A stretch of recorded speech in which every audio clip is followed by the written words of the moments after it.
Rob had a question. And he said, do MVPs get their coaches fired mid-season? Mm. And he's probably talking about Jokic. Yeah. This is actually at the end of the season. So let's talk about it, man. Breaking news that took place today. The Denver Nuggets, who are currently the 4th seed in the Western Conference, made major changes to the franchise by firing not only head coach Mike Malone, who brought them a championship in 2022, but also Calvin Booth, the general manager. With the playoffs and play-in tournament less than a week away, what are your reactions to these changes? And is Denver in a good position for a soft rebuild? Meaning that, will Jokic's prime years be wasted after a move like this, or can they remain in title contention? And that's a great lower third there. Left it all Malone. I was gonna say, Jayla, you messed up. You should have said Post Malone. Yeah, Post Malone would have been good. That was dope, Jalen. The Post Malone would have been good. Well, you missed it. You close. It was top 5. I would say that I'm gonna go up real quick. I'm somewhat shocked, but Ken is also hilarious because remember at that championship at the parade, he was talking cash. People don't it seem like that parade was like just a couple years ago? It seemed like a lifetime now when you see this shit. That nigga was talking cash shit. Because the first time he fucked up was when he said Bruce Brown was coming back. Nigga left that same day. But I'm low-key shocked. I'm low-key shocked because it seemed like no matter what you do, you're gonna get fired as a head coach. If the owner, because if you firing a GM, then this is the owner decision. If they getting rid of the head coach and the GM, yeah. And I guess maybe Manny was the one that said in the chat that the GM's been fucking up, not Mike Malone. But so far, it does seem like the Nuggets were kind of gonna be mid this season or like this postseason. Like, yeah, Joker was probably gonna get his numbers, but I don't think anyone had the Nuggets like FIFA. Did you think that they had a legit chance going to the finals this year? Because the playoffs is all about matchups, and nobody can match up against Joker. Like, Joker has shown his dominance now for multiple seasons. This is arguably his most dominant season.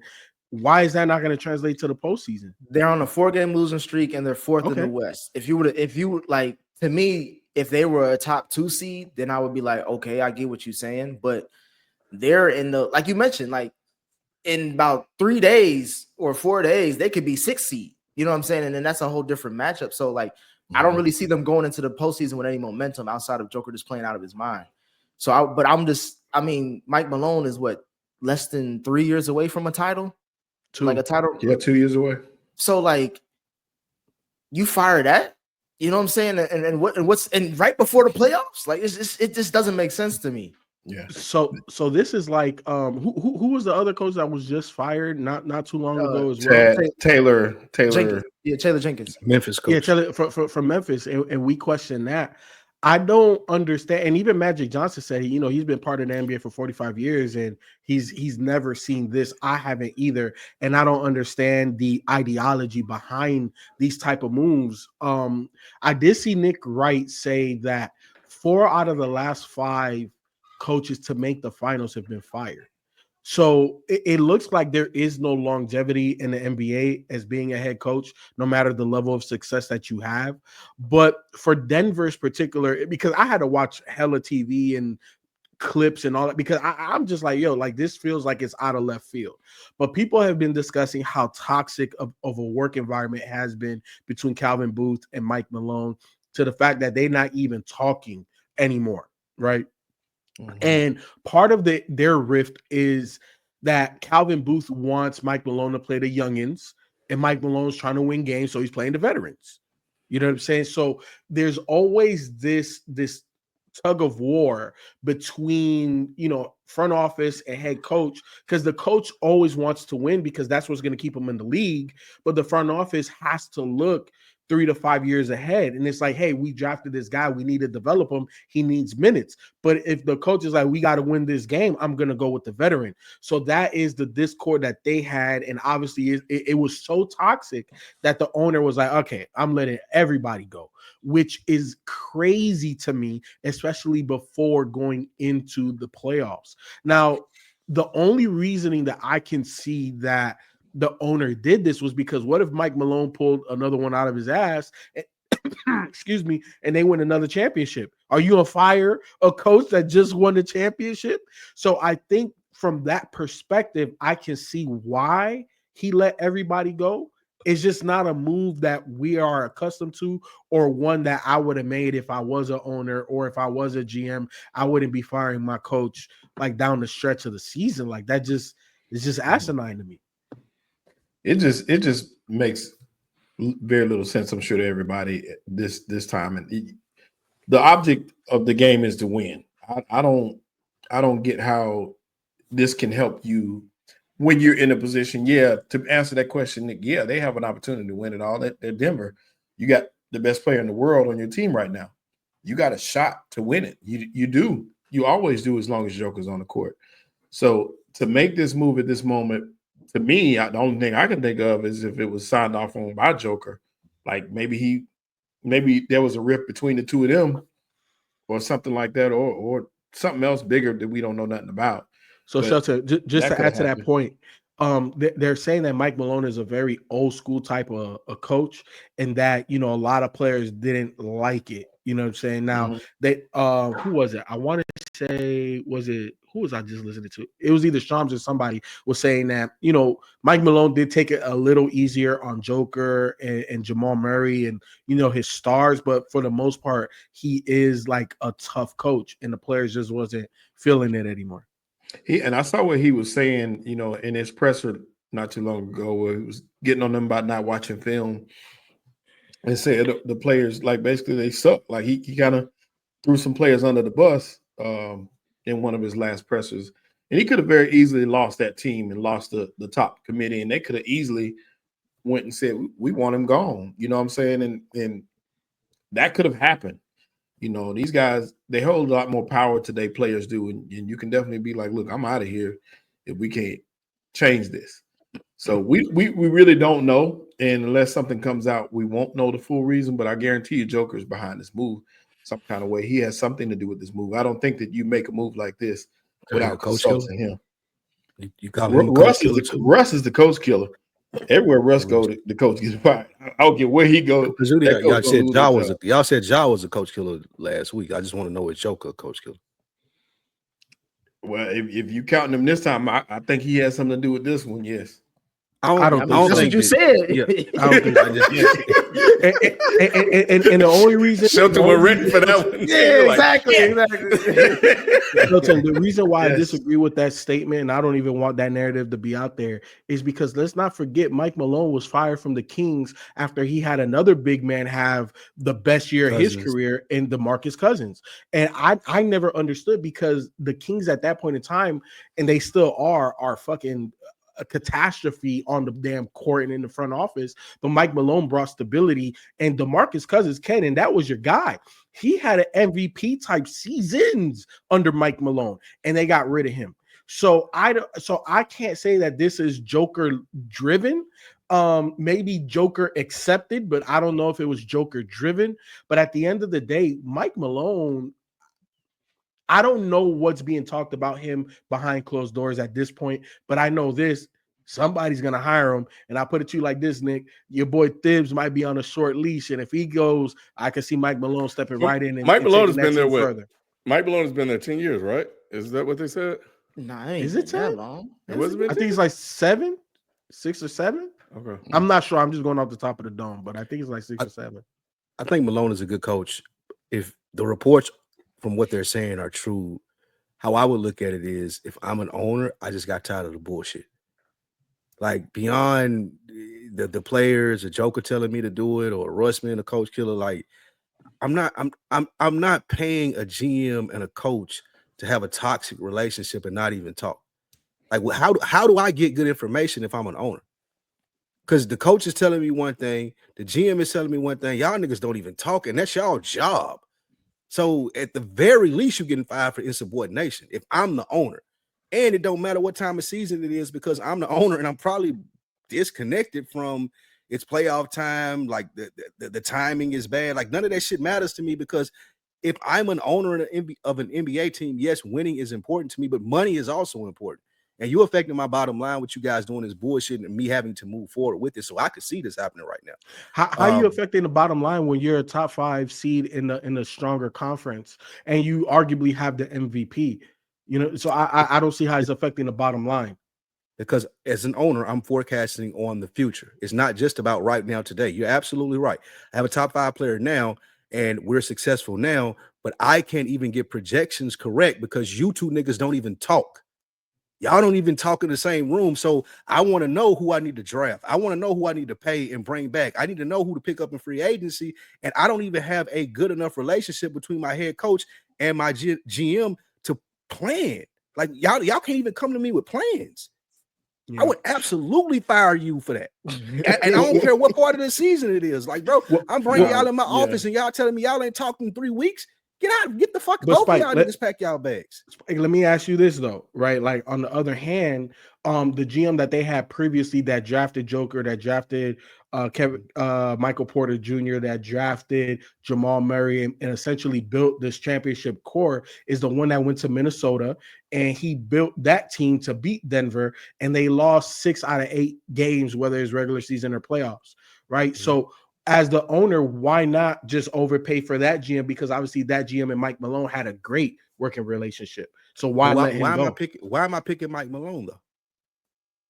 Like why would I side with him when neither one of you showed that you were professional enough to continue this relationship? Like the problem isn't that y'all don't get along; it's that y'all couldn't be professional enough to at least provide me because with he's a championship head coach. But have they had a conversation about that? Like if I'm the owner, we're gonna sit down and we're gonna have this conversation first. And you're not gonna. The first thing we talking about it is not gonna be me firing you.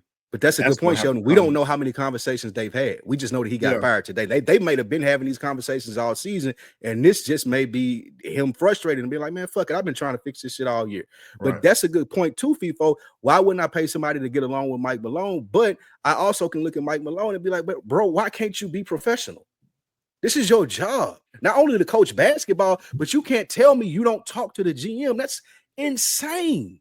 But the only reason to fire a coach and the only reason basketball related to fire coach is if you lose the team. I want you to get along with upper management and all that stuff. I want that to work. But if you got a relationship with your team, I can't let you go, especially at this time of year. What this tells me, do we know that Mike Malone had a relationship? Y'all told that's what I was about to say. What this tells me, they had some sort of disconnect. They had to have a disconnect.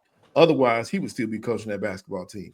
You're not going to let go of a coach when they have good synergy with the players. You can't do that. You don't. Shelton, but we've seen that done in the past. My thing is this, right? Like to me, it's there's certain coaches, right? I have tiers of coaches, and to me, Mike Malone is a championship coach. He won a championship. We've seen how he does his X's and O's. We've seen, especially when it comes to big men in the league, when he has a really good one, he elevates their game. Like they have their best seasons under Mike Malone. So this guy is a proven commodity. In my opinion, and again, we don't know the level of toxicity that existed in that Denver Nuggets building.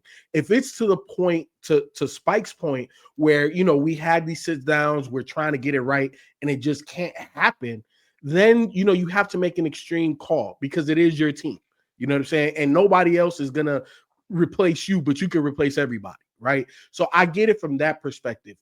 But from the basketball perspective, I'm like, dog, like, how you going to replace him? You can't. Like, there's not many guys that's better than Mike Malone that you're going to get more out of your team from the head coach with. So it's over for – I'm sorry. No, go ahead. So it's over for Joker. I don't think so because he's talented, Ken. And then we No, saw but he needs the coach, right? Yeah, that's Well, what you was just about to say when you no. point. No. All I'm saying is that obviously Mike Malone elevates. When DeMarcus Cousins left Sacramento and went to New Orleans, and they had the Twin Towers with AD, DeMarcus Cousins looked like an MVP still, right? So there are certain things from a coach that leaves an imprint on you that you will have even if that coach isn't there. I think Joker has that now. So I don't see his level of play going down. It may look different depending on the coach that they bring in the X's and O's and how they decide to use Joker. But Joker's Joker. Joker is arguably the best player in the NBA right now. Yeah, I understand. But you were saying that it sounded like you were about to say that you can't find another coach as good as Mike Malone. So what are they going to do? To replace him. Yeah, To no, replace 100%. him, right. Yeah, so I don't know what they're going to do. It would seem to me that it's over for Joker winning more championships if they can't find that guy. 100%. I think, especially in the NBA, you got to have a more than competent head coach, regardless of the talent level. I don't know. I don't know who it is that they're targeting. I just have to see. Look, at least you got Denver winning the title in 5 years, right? You put that on your mantle. Yeah, and they won it. They did. They did. Yeah, they won it in that time. And it was confirmed by the chat. Appreciate you guys that he been there for 10 years. He got a ring out of him. Joker's only known him as the coach. This is breaking news. We already know the NBA reporters. They're gonna die. They will find and get us all the information we need. We'll have a full understanding of what happened there. What I thought was interesting, because I've really been trying to think about, like, what does this all mean? And it's hard to formulate an opinion without some level of inside information or facts. I did read that article about the Cold War, as they label it, that was going on with Denver at the beginning of the year when it came with Peyton Watson and some of the other guys. And this was when Denver was struggling. Denver has also lost 11 of 13 since the All-Star break. There was some interesting things going on.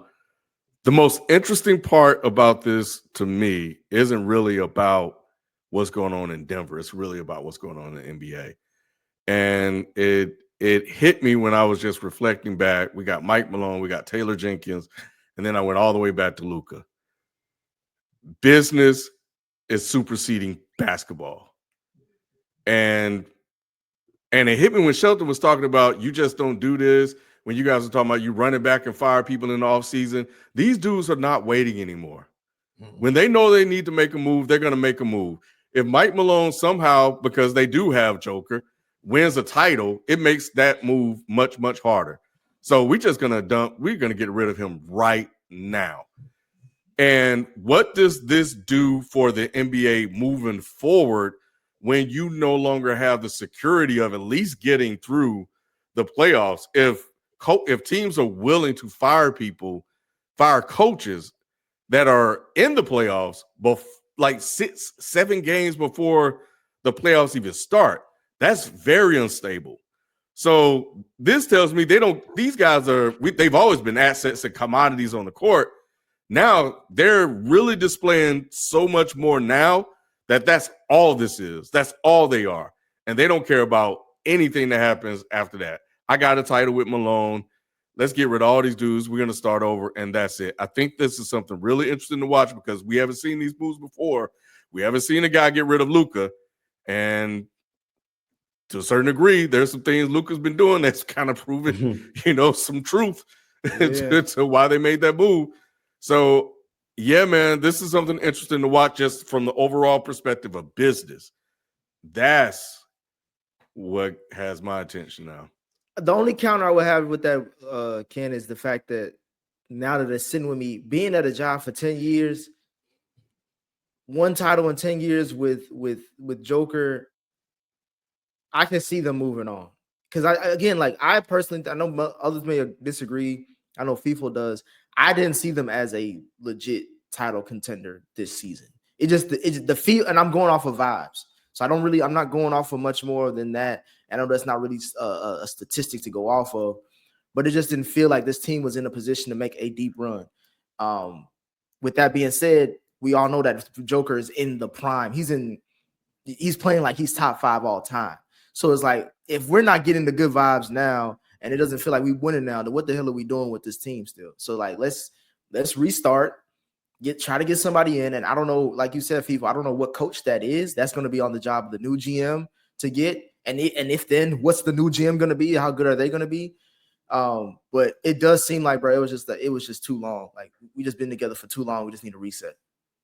You know, Ken, the only way that we are going to see stability and longevity with head coaches moving forward in the league, and there's less and less of this type of regime, is going to be the Miami Heat model, where the owner kind of just, he signs the checks, you know what I'm saying? He wants to know the bottom line. You know, he wants to know that everything's healthy to a degree, but then you have a president, and that president picked the GM and the assistant GM, and everything is handpicked, because I can never see, and shit, let me knock on wood, but I never call for a man's job, but I can't see Pat Riley getting rid of Spoelstra at all. Like, Spo is his guy. Unless Pat Riley gets the boot, Spoelstra is going to be the coach of the Miami Heat. You know what I'm saying? Yeah. That's the way I see it. But Ken, we're seeing less and less of that. RC Buford and Popovich. It don't matter. Popovich can have another stroke, again, knock on wood that he's okay and make a full recovery. Just taking I'm just saying, Pop ain't going nowhere. You know what I'm saying? So unless we see that type of regime in the front office and that synergy with the head coach, that's the only way that you're going to have longevity in this game now. But yeah. I don't know if that's going to happen moving forward. Yeah. Well, let's let the reporters do their job. We'll get all the deets, as they like to say, I guess, nowadays, about what went down in Denver. But yeah, shocking for sure. We'll be back with We Need to Talk, and then we'll talk about the Basketball Hall of Fame and some NFL contracts.